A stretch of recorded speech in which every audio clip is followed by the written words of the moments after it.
Teachers jumped back in front of seniors in the vaccine line, and the governor told us why. We have got to get our children back in school. And not just to learn, but to save their lives.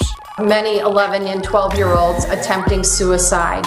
Teachers don't doubt it, but are they qualified for that? Do all of our teachers need to have training to be able to handle children coming to school that are suicidal or depressed? Because I don't have that. I know there's this rivalry between Oregon and Washington, ducks and beeves, that sort of thing, but I gotta say, on the vaccine front, Washington's winning in a lot of categories, like vaccinating seniors, which is why a lot of you want to know, can I just cross the border and get one? That can't be allowed. Can it? Here's the story. What did I say there? Was there a little, did I say ducks and beeves? Ducks, that was a husky, right? I don't want to hear it, okay? I'm not perfect. We know this. We watch the show every night.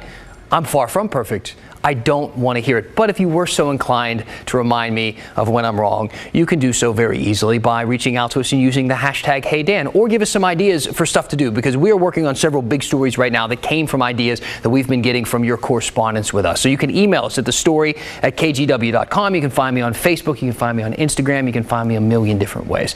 And while we're talking about things that I say, I guess I should be fair in this whole Oregon versus Washington thing, because Oregon, let's give credit where credit's due. Oregon has given more shots based on population than Washington has. The most recent data from Friday shows that Oregon has given 3.2% of its population the first shot. Washington has given the vaccine to 2.6% of its population.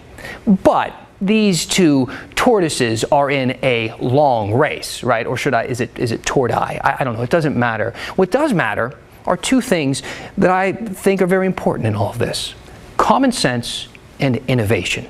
Two words synonymous with my home state of West Virginia.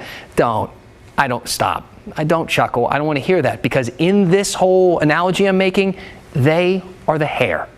They're using hundreds of mom and pop pharmacies across the state to give shots, because people in those areas will be more likely to trust someone who they know, and it's working. The pictures we're showing you right here, that's Rick Griffith. He's in a pharmacy that his family has owned and run for generations. Now, to date, West Virginia is leading the pack. They're leading the way in this. They've given shots to nearly 8% of their population, and they were the first to get all the way through all the long-term care facilities. In the words of their governor, Jim Justice, how about that name, West Virginia is knocking it so far out of the park, it's unbelievable. Common sense and innovation. Take what your state does well and use it.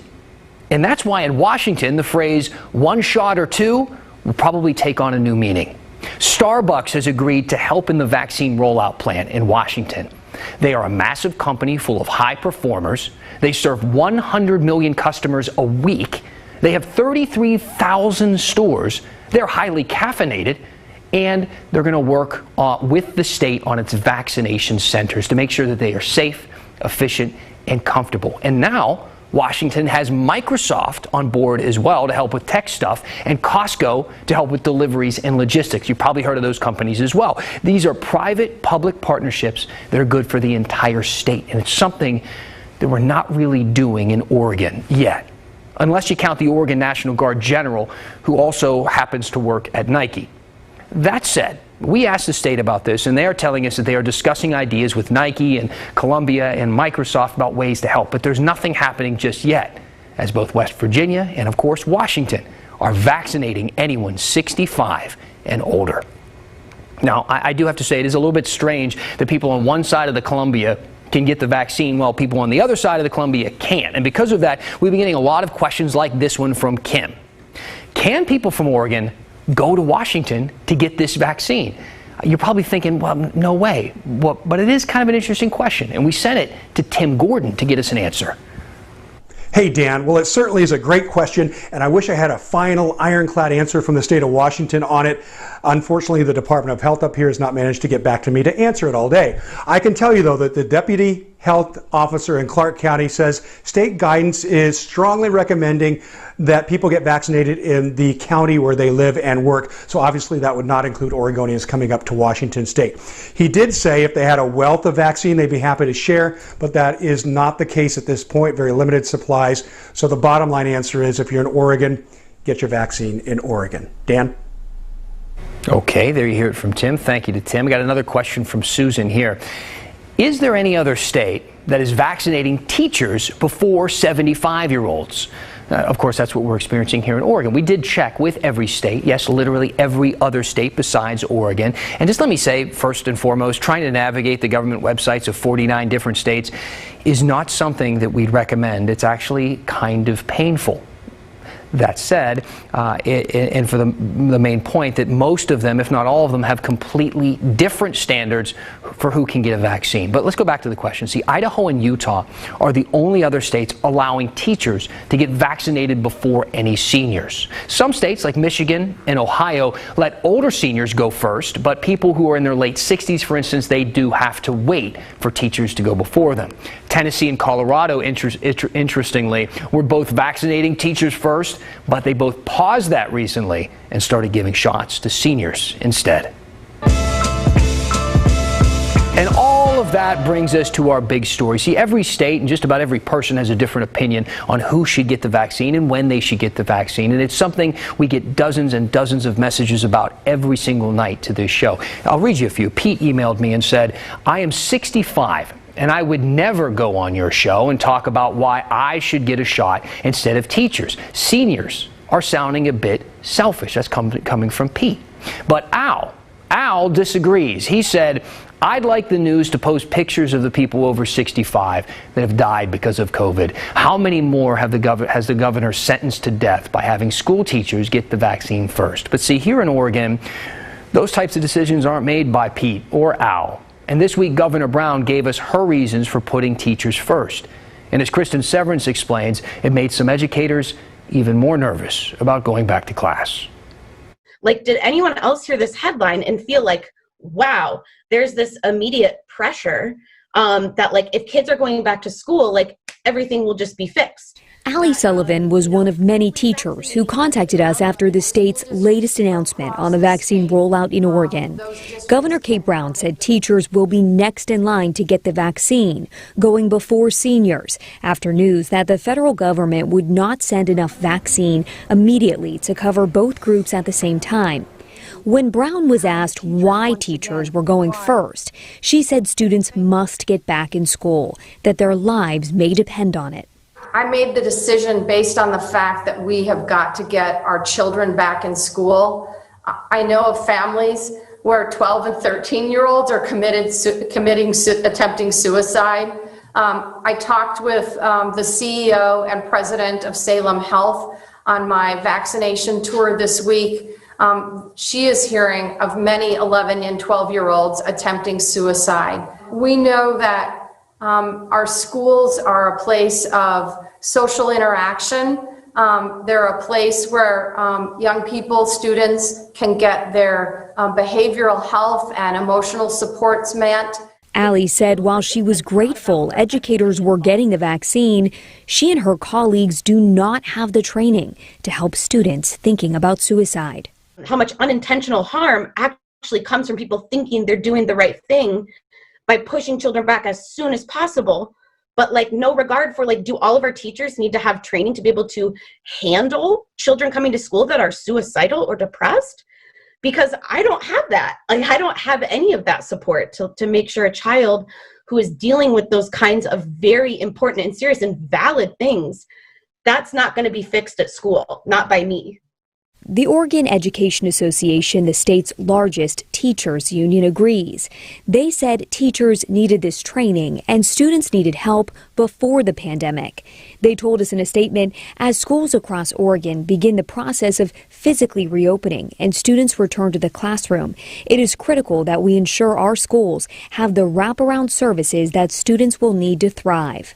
Recent data from the Oregon Health Authority shows a slightly lower rate of teenage suicide-related emergency room visits this year compared to last.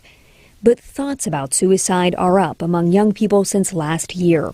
The CDC reported this summer as many as 1 in 4 people 18 to 24 seriously considered suicide in the 30 days before the survey. And according to Lines for Life, a suicide prevention group in Oregon, calls to their youth hotline are up 38% from March to the end of 2020 for a variety of reasons. We've heard from kids struggling in Oregon and Washington. 13-year-old Melanie Gabriel said distance learning has been hard on her. So it was just so frustrating that I couldn't do it anymore. I was having like mental breakdowns daily, multiple times a day. She dropped out of school in the spring before getting help and re-enrolling this fall. Her mom said this is dire. If we don't find like a solution soon, we're going to lose a lot of kids. Like I know lots of people who have lost their children this year, and I fight every day to keep mine alive. So someone really needs to do something about this. It's a real problem. But teachers like Allie question if they are prepared to help these kids in the right way once vaccinated and back in class. But I think it's a lot of guilt around feeling like, am I important enough? Is my health priority enough? And it's such a murky answer. And I guess that's why the emphasis that Governor Brown has chosen to put on children's mental health felt like, wow, this is a super simplification, because many of us are cutting the line for seniors, which feels awful. And then when we get back, it's like, you've got the vaccine, so this should be fixed now. And it was really messy to get there. The number for the National Suicide Prevention Hotline is 1-800-273-8255, and that is available 24 hours a day. I did reach out to Governor Brown's office about this. Spokesman Charles Boyle told me, well, he sent me a long statement, and it says in part, quote, "It's absolutely critical that we return Oregon students to in-person instruction as quickly as possible. When they are with students in the classroom, teachers, school-based health professionals, and other educators are often the first to notice and identify when a student needs help." He said, and to connect that student with behavioral health services. Many schools also have counselors, school psychologists, and other specialists on site who can engage with students and their families when school buildings open. It's definitely a complex issue, and it is not easy. What do you think about this? We want to know. Give us your thoughts. Give us your opinion. Just use the hashtag #HeyDan. Now, I want to bring in someone who is kind of an expert at this point when it comes to schools and distance learning during this lockdown. Christine Pitawanich has been covering the education side of things since essentially the start of this pandemic. Now, Christine, do you know if school districts are preparing in some sort of way to help students with these mental health issues when they do come back? Well, I do know that it's a priority, and really it's been a priority since the start of this pandemic, since kids have started their online learning and had to cope with all that. So as we move forward into a time when a lot of school districts are looking at bringing back more kids into schools and classrooms, I absolutely think it's more of a priority. I was able to speak with a representative from the Tigard to Tualatin School District, and while they couldn't give me specifics as to the things that they're going to do to help kids with mental health issues, they did say that it was a priority, and I know that they're not alone in that. Yeah, we've been focusing a lot on mental health since we heard what the governor had to say the other day, but there have to be a lot of other reasons why parents and kids do want to get back to this in-person learning. What are some of the other factors you're hearing? Yeah, we've heard from a lot of parents. Often we hear about the social aspect, so concerned that students are missing out on that, especially for those younger kids, where being social and interacting with people is foundational to their learning and their later years in learning down the road. And of course, some parents of those older kids too are also worried about the mental health of their kids not being able to, play sports and socialize as well. We've also heard from parents who want their kids back in the classroom because they're afraid that their child might be falling behind academically. And for some kids, online learning works. For some kids, they've just been flying through just fine, but for others, it really doesn't work. And I think the big concern that I've heard as well is for those at-risk kids, like English language learners, like those who are in special education, kids from communities that are historically underserved.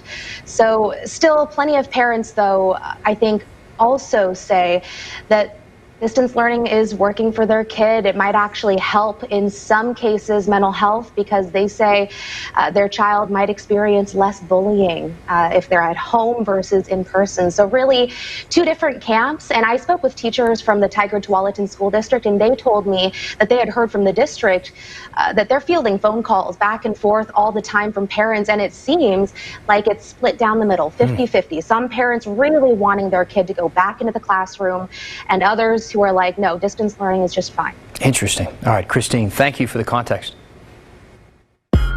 Clackamas County Commissioner Mark Schall decided not to resign after someone dug up his racist Facebook post. So now he's on an apology tour, kind of. All lives matter. Black lives, white lives, all God's creation. We'll check in on how it's going.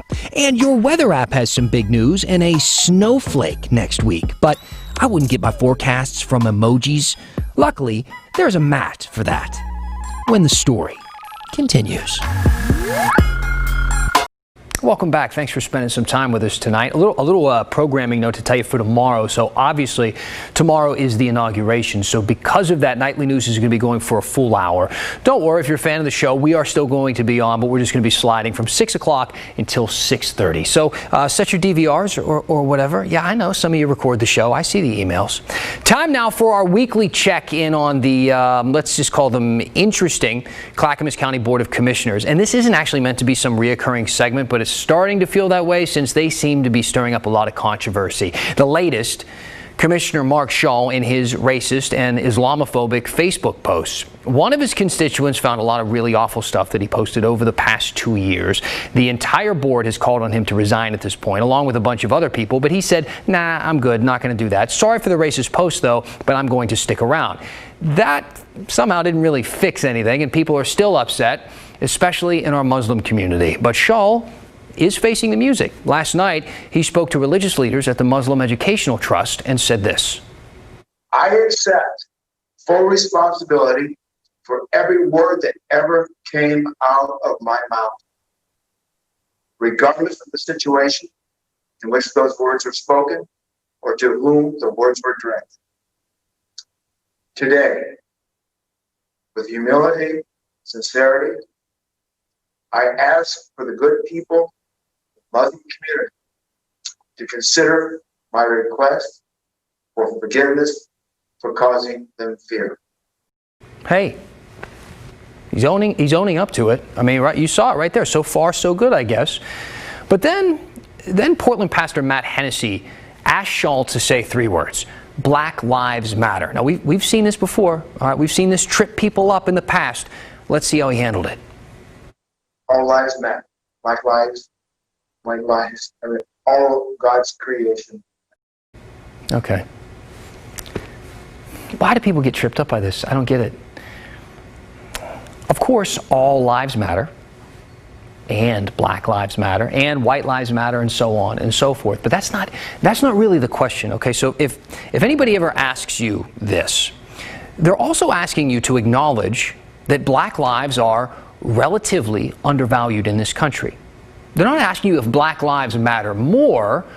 They're asking you if you actually value them equally to the other lives that we celebrate in this country. And I get it. I know that is kind of what you said, right, when you phrase it that way. But we've heard it phrased that way. This is not a new conversation. And we should also consider that in the past you have also said, when you interact with a Muslim, you're being deceived, period, end of sentence. And ISIS is Islam. Islam is ISIS. Let's just say you have some ground to make up. Regardless, people still want them gone, okay? There is a Recall Mark Schall Facebook group with more than 600 members in it. Remember, though, that really can't happen right now. A recall can't actually happen for 6 months since he was just sworn in as commissioner. But we'll keep you posted.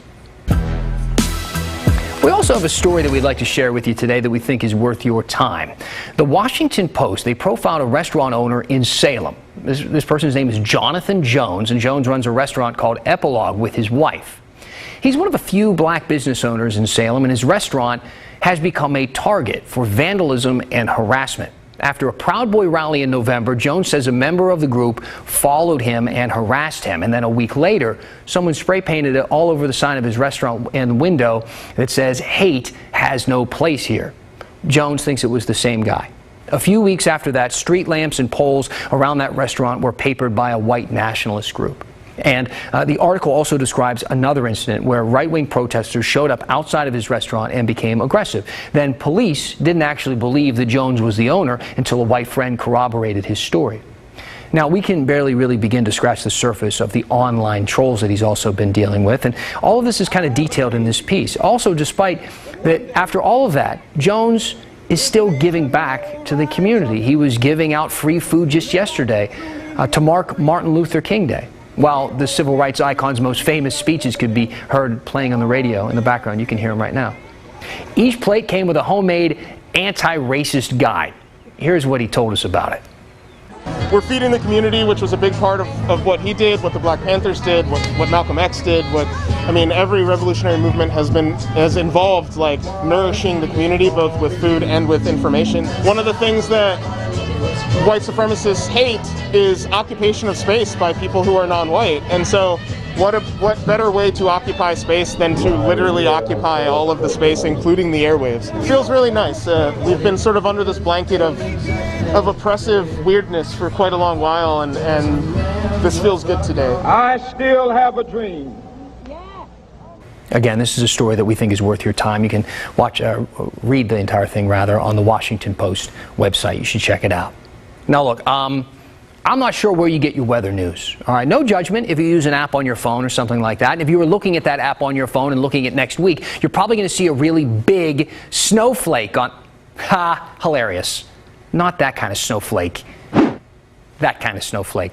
See, but apps, right, they don't give you a whole lot of details, do they? Like, I don't know, are we going to see more than one gigantic snowflake? Where are we going to see snowflakes? What time are we going to see them? We don't know. So let's turn to another edition of Matt Zaffino versus your phone.